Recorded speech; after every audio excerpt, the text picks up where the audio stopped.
ओम श्री परमात्मने नमः।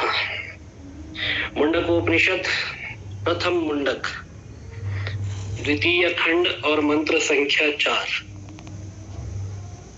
यह परिचय आज के पाठ का।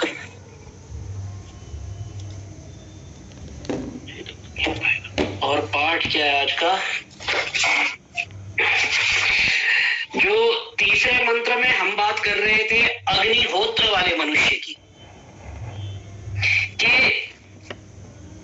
जो सातों लोकों में प्राप्त होने वाले जो भोग्य है, ऐसे भोग्यों से व्यक्ति वंचित रह जाता है। किस लिए? कि वह अग्निहोत्र का विधि विधान नहीं जानता। देखो, दो तीन चीजें, एक तो अग्निहोत्र का विधि विधान नहीं जानता, दूसरा जानता है तो जो मन में आता है वैसे करता है, तीसरा पंच महायज्ञों को नहीं करता है। और उसके अलावा जो बताया दर्श और पौर्णमास यज्ञ,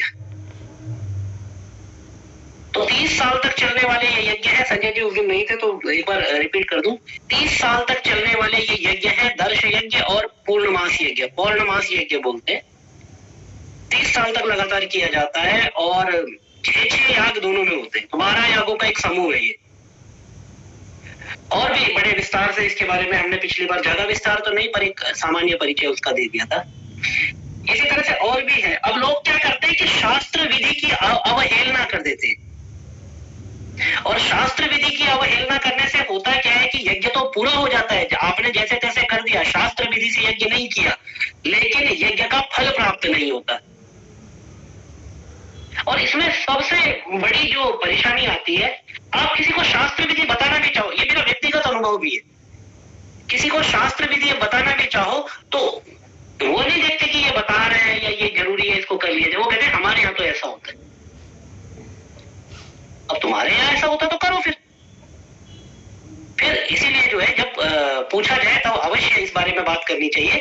पर व्यक्ति जब शास्त्र विधि का अनुसरण, और हमने गीता में भी पढ़ा था, यह शास्त्र विधि मुत्सृज्य वर्तते कामकारतः। जो शास्त्र विधि का त्याग करके अपने कर्म को करता है, उसको कर्म के फल की प्राप्ति नहीं होती है। यह शास्त्र विधि मुत्सृज्य वर्तते कामकारतः, ऐसा भगवान ने कहा है। और ये कहते हैं कि 7 पुण्य लोक प्राप्त होने का तात्पर्य ये नहीं है कि 7 लोक प्राप्त हो जाएंगे।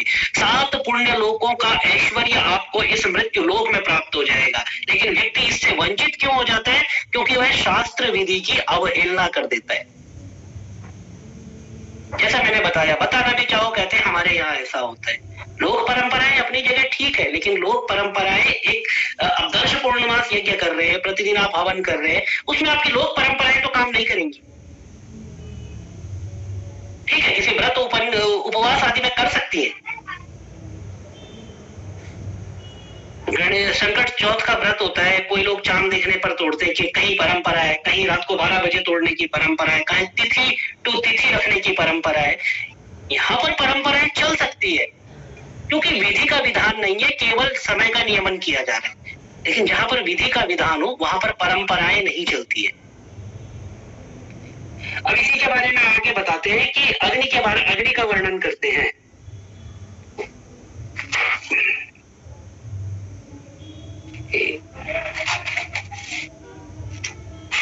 अग्नि का वर्णन करते हुए अग्नि का परिचय देंगे यहाँ पर कि वो अग्नि किस प्रकार की है।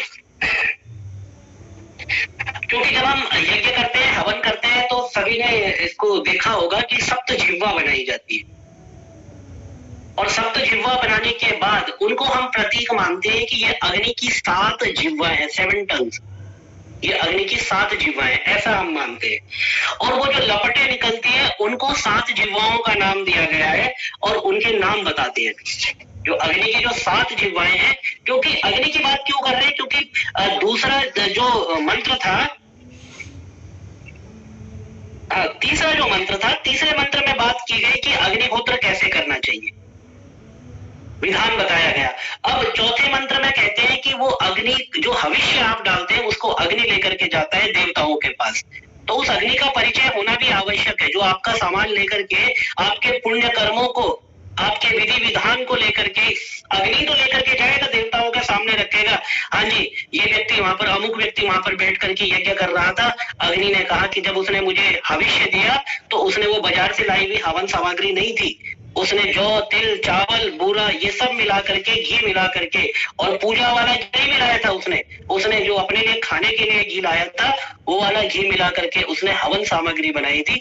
अग्नि तो जाकर के बताएगा, अग्निम दूतम पुरोदधे अव्यवाहम, अग्नि को देवताओं ने दूत बनाया, वो आपके पास आया। अब आपने कौन सा घी यूज किया, पूजा वाला घी या फिर जो खुद खाते हैं वो वाला घी, ये अग्नि जाकर के बताएगा।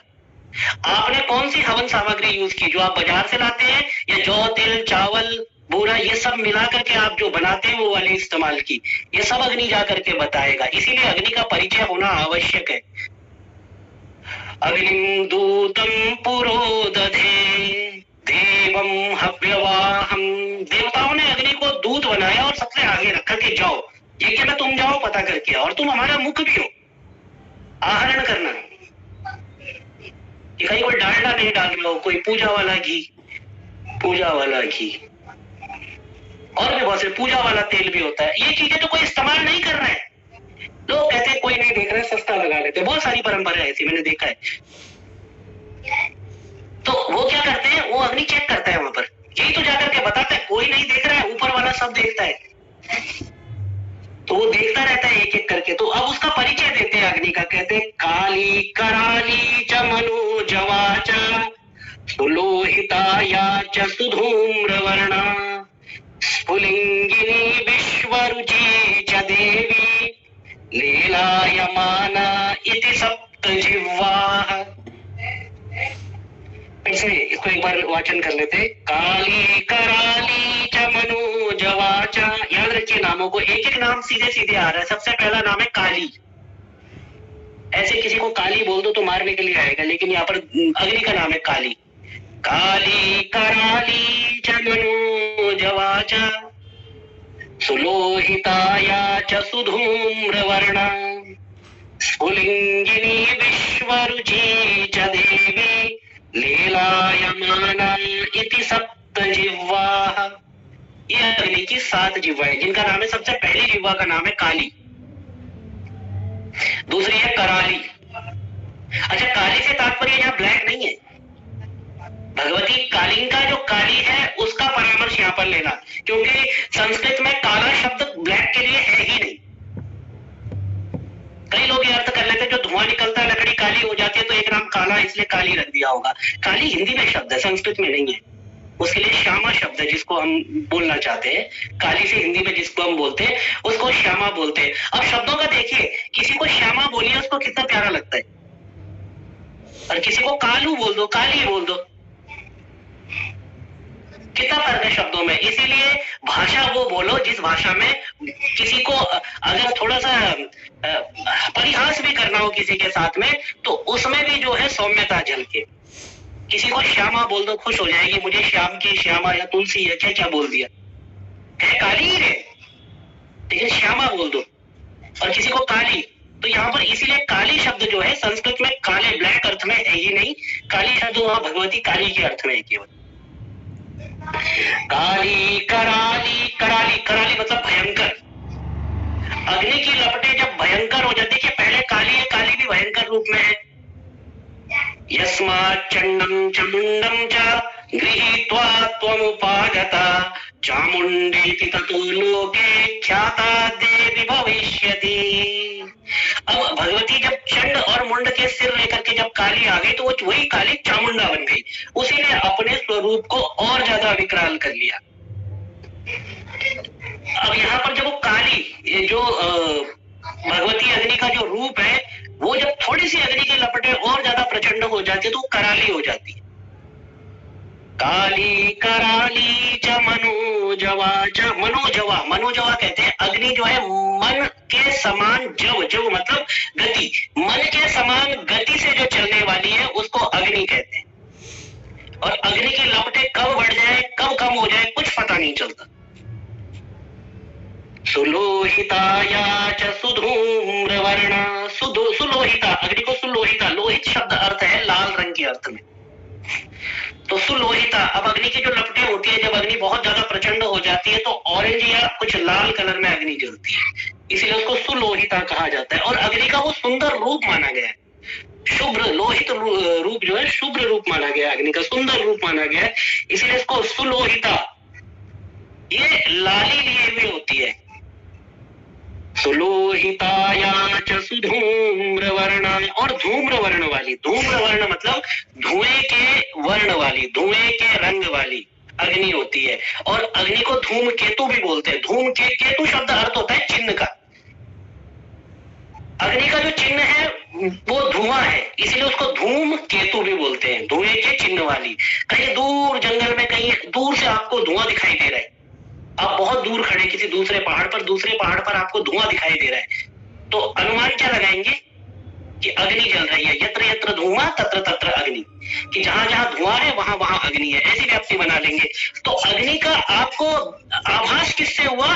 धुएं के द्वारा हुआ, इसीलिए उसको धूम केतु भी बोलते हैं, क्योंकि अग्नि का जो चिन्ह है, अग्नि का केतु शब्द झंडे के अर्थ में भी आता है, पताका के अर्थ में।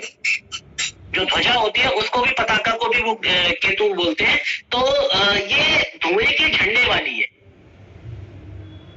सुलोहिताया च सुधूम्र वर्णा स्फुलिंगिनी विश्वरुचि च देवी।